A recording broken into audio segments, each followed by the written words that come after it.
What's up, guys? Nick here from VaporRage.com, and today I just wanted to talk to you about a new tank that we just got in stock called the Matrix.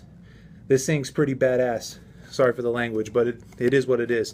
I'm running it here on my Sigelei 150 watt, and boy oh boy,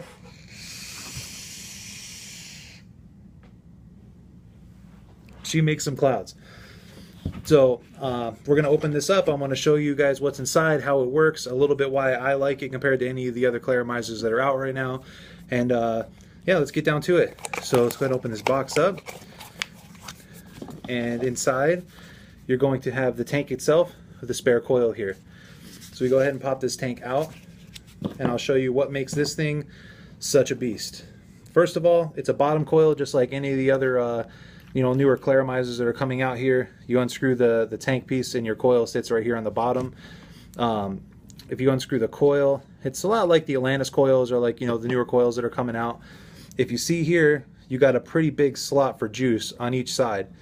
So your max VG juices so far, that's what I'm running all day, and it's been holding up, no dry hits, no nothing. On the bottom of the coil, if you see how much larger that air inlet is compared to other coils like the Atlantis and the sub-tank and so on, it's a pretty big opening, so it allows quite a bit of airflow through there. And of course, when you look inside, it's pretty much built just like any of the other coils, the Atlantis and so forth. I keep comparing this to Atlantis because the Atlantis was the one that was like the game changer in the beginning. However, I didn't necessarily like it. Let's go ahead and just pop that back in there. So on the bottom here, you'll notice there is a airflow adjuster on the side there, so you can adjust your airflow, and if you see how big that airflow slot is, it kind of gives you an idea of just the sheer amount of airflow you get through the tank. The cool thing is they did it dual-sided, so you see here you have two slots for your airflow, and again, if it's too open, you can tighten it down, you can open it up, whatever it is you want to do. Me personally, I run mine wide open. So that's the base, and it's made out of pretty good stainless steel from what I can tell. It's got a pretty solid center pin in there, so it does its job.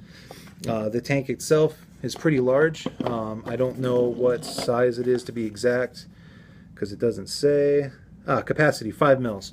So you can hold 5 milliliters of e-liquid inside, which is more than enough to last you at least a couple hours if you're a hardcore vapor, or the whole day if you're not. We'll go ahead and screw this back together. One really cool feature about this tank that I personally like is the drip tip that comes with it. The drip tip's pretty cool. Stainless steel. The only cool thing about this they added is that it's adjustable airflow as well. So it's going to really open up that airflow for you. It's going to allow for optimal vapor. You can also run this a little bit higher and not get such a hot vape from it. Like the other tanks, high voltage, Hercules, so on and so forth. You run those things at like 80, 90 watts, and yeah, it can handle it all day. But the problem is that it doesn't. It's not a cool vape. It's definitely really hot, and a lot of people don't like how hot of a vape it is. So we'll go ahead and pop that back in. So anyways, that's the Hercules tank. Again, probably one of my favorite Claramizers that's came out thus far. And believe me when I tell you, because I own the place, I've tried them all. And this one, by far, I think I like the best so far. I've been vaping on it all day. No dry hits, no leaking, no nothing, no burnt taste, nothing. So again, it comes with the tank itself. With a coil attached. It's a 0.2 ohm coil, and you'll get a second coil in the box as well. At least if you order from us, that's the way it should come. And you'll get a spare coil in there too.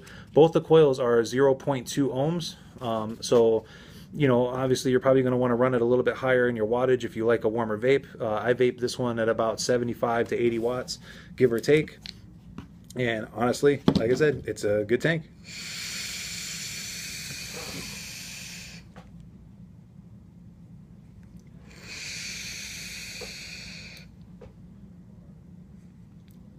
As far as flavor goes, in the beginning when the coil is just now just getting juice on it and you just start vaping, it's got a kind of weird flavor to it in the beginning, but after you vape like half a tank, it kind of breaks in, goes away, and all that stuff.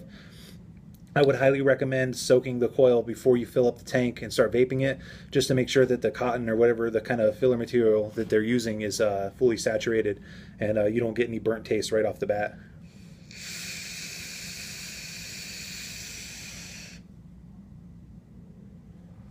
So that is it. That's the Matrix. Hope you guys enjoyed the video. Peace.